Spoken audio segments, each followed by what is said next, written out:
Callie Oberg. I focus on accessibility in Microsoft 365. And tonight I want to talk to you about 10 of my favorite Teams tips and tricks for empowering everyone, specifically people with disabilities, and we'll get into that a little bit more detail. So I have two outcomes that I'd like to attain. 3 minutes together. Spotty, Mike. One cheeky one.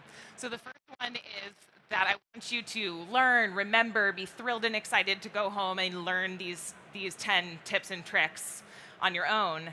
And I want to empower you with thrilling and shocking statistics that you can use as you network throughout the rest of the conference. So, before we get into the details, can you please raise your hand if you have heard of the Virgin Media Group? Come on, Virgin Galactic. All right. A lovely picture of Richard Branson. Got to keep it light at the end of the day. And now, who can tell me all right, what's the name? Einstein, of course, obviously. A cheeky picture. Now, who can tell me what these two great inventors, prolific people have in common? One of them, at least, besides the hair. Anything? Yes? What did you say? Telecom and electricity is one. They're dyslexic. Both of these men were dyslexic. So I want to show you a video of some young people that we've worked with and what Microsoft to bring innovation to people who have disabilities, specifically in this example, dyslexia. So hopefully this works. The true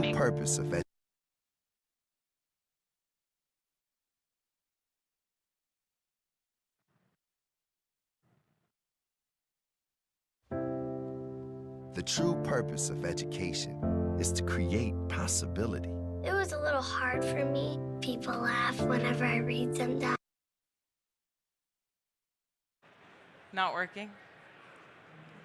I've got to make sure it has captions. The true purpose of education is to create possibility. It was a little hard for me. People laugh whenever I read sometimes. Well, they knew how to read, and I didn't. I will never be good at reading. I will probably be held back again.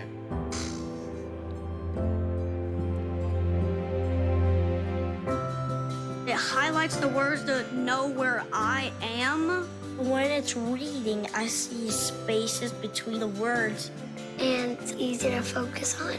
The first time I actually could read that book, I was proud of myself. I was very proud of myself. Good job, Joey. When technology and education come together, possibility becomes reality. I want to read every book in here.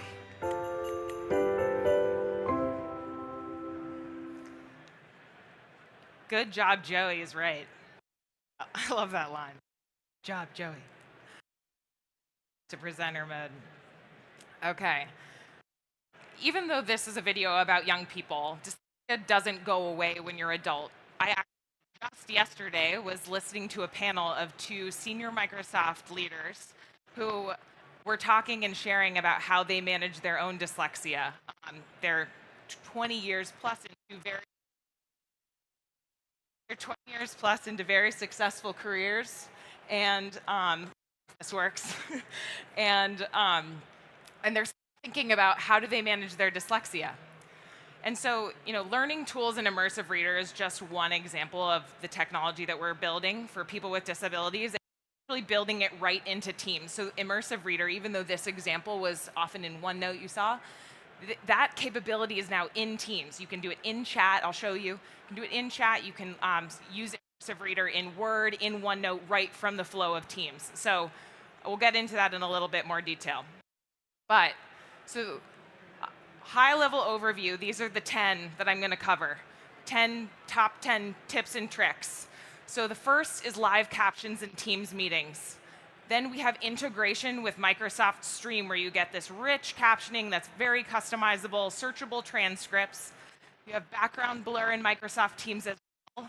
Whiteboard in Microsoft Teams, which is kind of a curveball. You might not think of that as one that is specifically helpful for people with disabilities, but it is.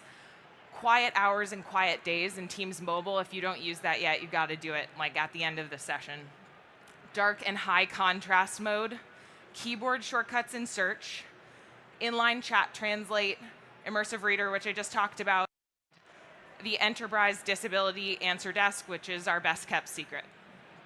So first, live captioning in Microsoft Teams meetings.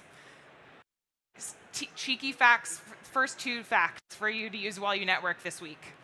The number one, did you know the number of people worldwide who have a disabling hearing loss is 12 times the population of Canada? 30 people with disabling hearing loss. It's amazing. And did you know that when hearing people listen and watch videos with captions, they actually retain and can recall 10% more of what they watched and listened to? So, obvious with television, but think about how much time we spend in meetings. It's amazing.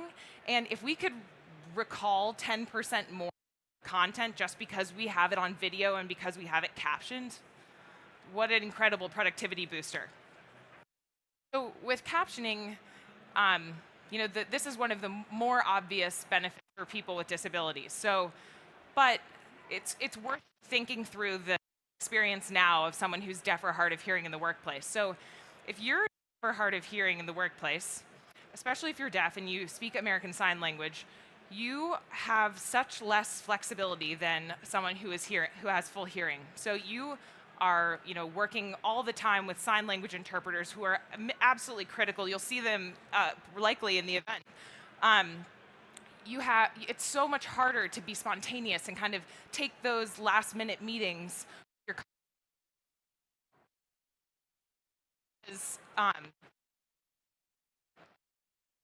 To take those last minute meetings because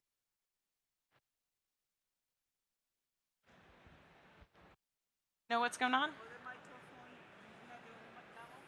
Do you want me to take the handheld? All right, we're gonna switch it up.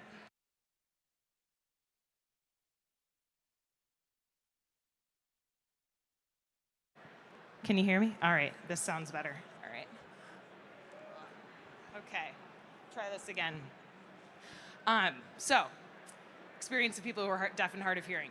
Can you imagine having to coordinate with another person for every single meeting you have to go to? So much more difficult. By having automatic live captions in meetings, you have so much more flexibility. You have the ability to go to meetings that are not planned in advance. So huge, incredible AI-powered feature that's going to benefit, of course, people who are deaf and hard of hearing, but also all of us for helping us with our memory. Second, we have the stream integration. So this is one that I use all the time. So Satya does a Q&A every month. I almost never can make the time for whatever reason. So they record the Q&A, and I watch it on the bus. The bus is loud. So when I turn it on, I put the captions on. I can search to the parts that I'm most interested in, and I can start watching from there. So this is another kind of similar benefit to the live captions in Teams meetings. But when you then have access as someone who's deaf and hard of hearing to all of this video content that you wouldn't have had access to before. The third is background blur in Teams meetings. So you may not know, but one of our engineers at Microsoft named Sweta, who happens to be deaf, was the original person who conceptualized background blur. So the story, as it goes, is she moved from India. She was keeping in touch with her parents, and she would do video conference with them on Skype. And she's lip reading because if you're deaf, you can't hear what their person is saying over Skype. So when she's lip reading, she doesn't like to have distractions in the background. So she asked her parents to turn the lights off. It's effectively what background blur is. You blur everything out in the background, let people focus in on what really matters, which is, in her case, the lips, but in the broader case, the person's face who's speaking, who you're trying to connect with. So this is another great example of when you design for someone with a disability, or when someone with a disability designs for themselves, you end up creating something that benefits so many more people. Fourth, whiteboard in meetings. So this was a cool demo this morning, I thought. When you can see the digital environment acknowledging the physical environment, and it's just this seamless, transparent human walking across a whiteboard, how magical. So clear benefit for all of us who work remote. So there are 70% of people globally who are working remote at least once a week these days. And interestingly, 8 million adults in the US have a mobility disability, so same population as the city of New York. If you think about this feature from the perspective of someone who can't walk very well, or is in a wheelchair, or has low vision, you see this feature in a whole new way. So imagine if you are sitting at in a conference room at a conference table, and all of your colleagues get up and they start collaborating on a whiteboard, they're drawing, this is very exciting, but you have low vision. You can't see what's happening on the whiteboard. So, or you can't walk very easily, and so you're not gonna get up and try to get to the whiteboard to stand there for a while and collaborate. That might be uncomfortable for you. So with this capability, you can bring everyone along. They can now collaborate from the comfort of wherever they are. They can zoom in. They can zoom in with their surface. So if you have low vision, you can all of a sudden see this whiteboard that was once so far away. It's now right in front of you. Similarly with mobility, you can sit right in your conference chair, and you don't have to go up to the whiteboard. You can collaborate right from wherever is comfortable. So quiet hours and quiet days. This is the one that I mentioned where if you're not using it, you gotta use it. So here, did you know, this is actually something that Satya mentioned this morning in his talk. It takes 25 minutes for us to return to the original task after we've been interrupted. So we often are thinking about this in the context of our work. So we're focusing, we're trying to get into a flow. Someone pings us, like, no, I'm focusing. This similar situation is true when you're trying to be with whatever is going on outside of work, with your family, with your friends, whatever your life situation may be outside of work. What we're trying to do here is empower people with the ability to set boundaries, whatever boundaries they want. You can tailor it by the day. I'm going to be off and have my notification as quiet after 7 p.m., after 10 p.m. if you're a night owl, whatever it may be. You can customize it by the end of the weeks. So you can say maybe you're a Friday, Saturday person, and that's your weekend, or you're a Saturday, Sunday person. Whatever your company policy, whatever your preference, all of those things can be acknowledged within Teams. Similarly, and I don't want to forget to mention this, 19% of adults in the US had an anxiety disorder in the past year, which is astounding, and is the same population as Spain for reference.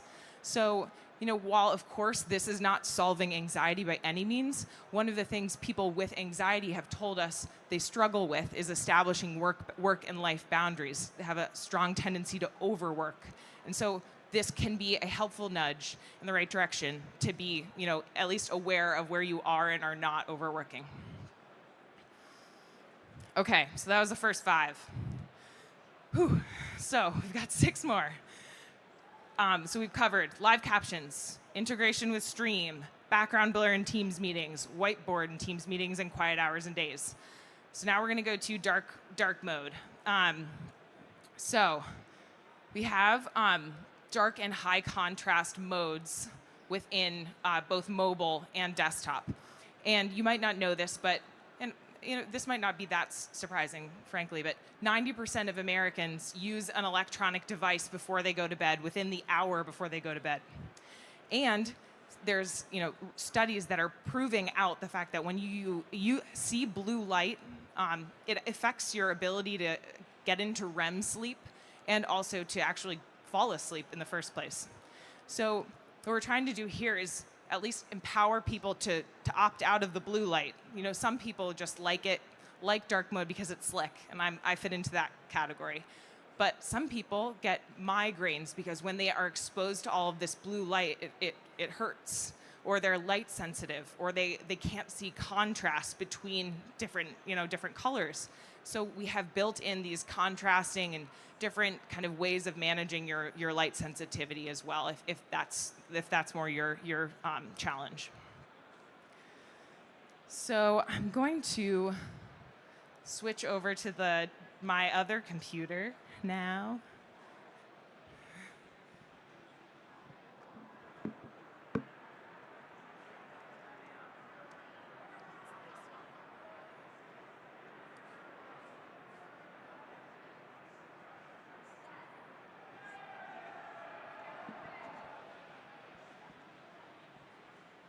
Hope this works.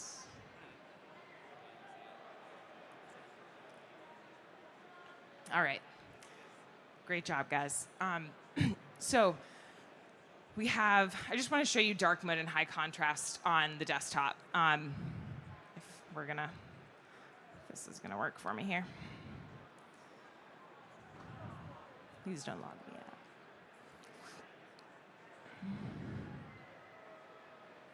out. All right. So if you go up to the top right, over here, you can click settings, and you can go into high contrast mode, and Teams will switch completely throughout the entire UI to show you this different level of contrast so that you can see everything properly. Similarly with dark mode, acknowledges across the UI. Just wanted to show you that really quickly. So I think we're on number 7 now. 7 is keyboard shortcuts and search. So up here at the top, if you've explored in Teams and you're a power user, hopefully you know this already, but this is gold. So I'm challenging myself to, in the month of, the rest of the month of November, to try to only use shortcut keys. So I challenge you to join me. But my favorite ones are when you hit slash, it'll take you into this kind of menu of options.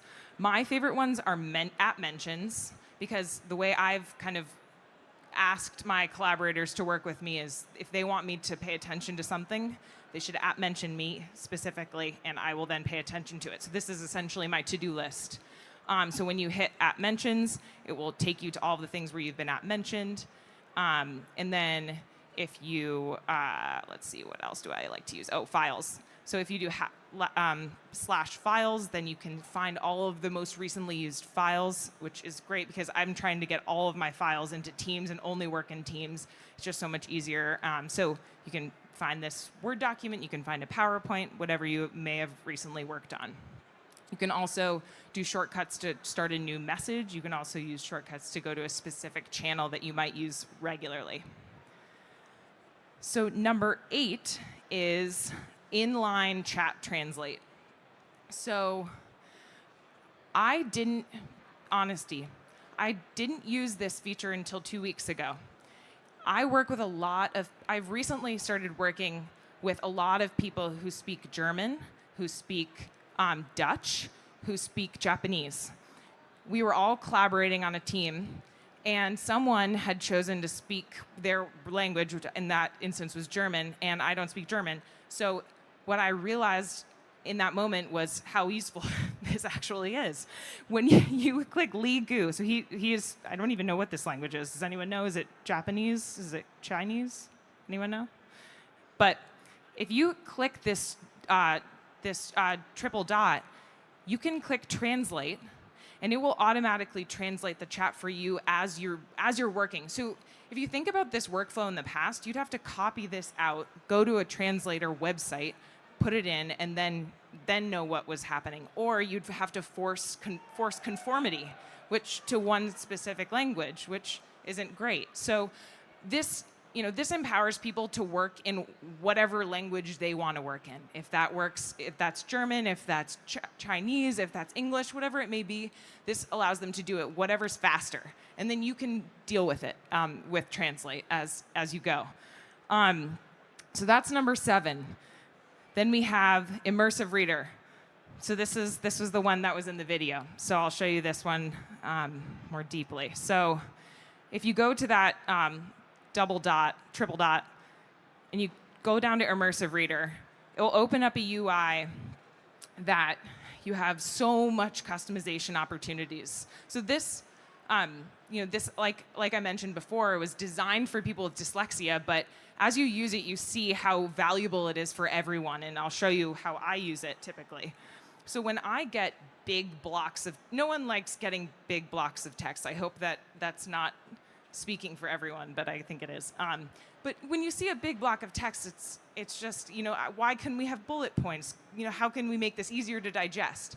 And that's the way I use Immersive Reader. So if you go up to this top part, you'll see some of the customization options.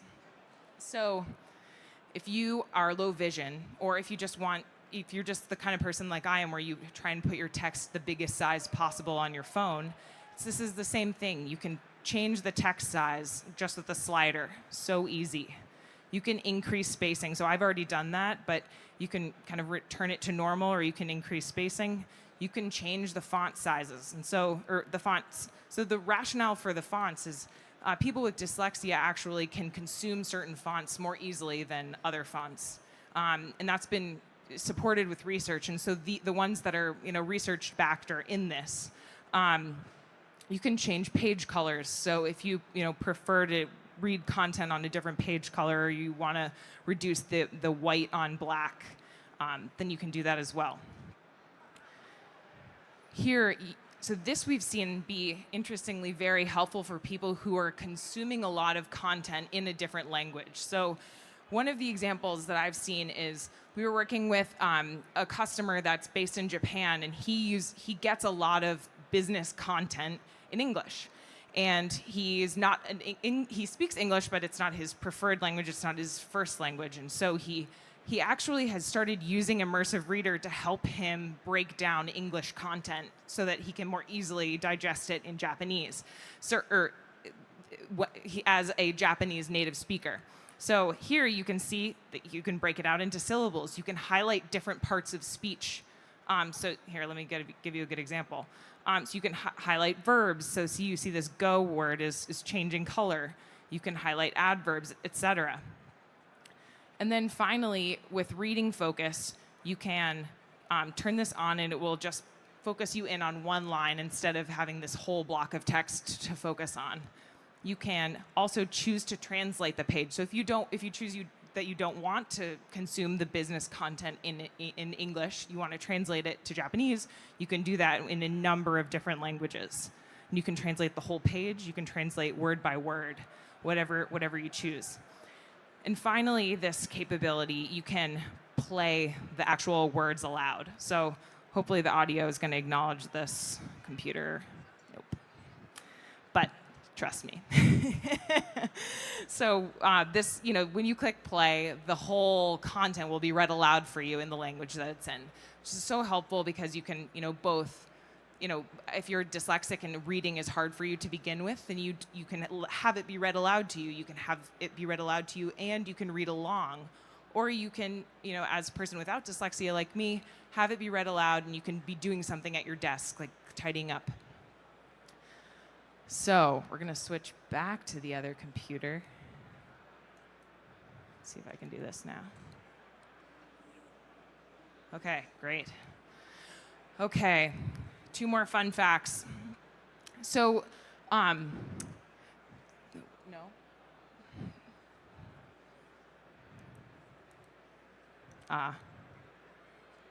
Okay. Yes. 2 more fun facts.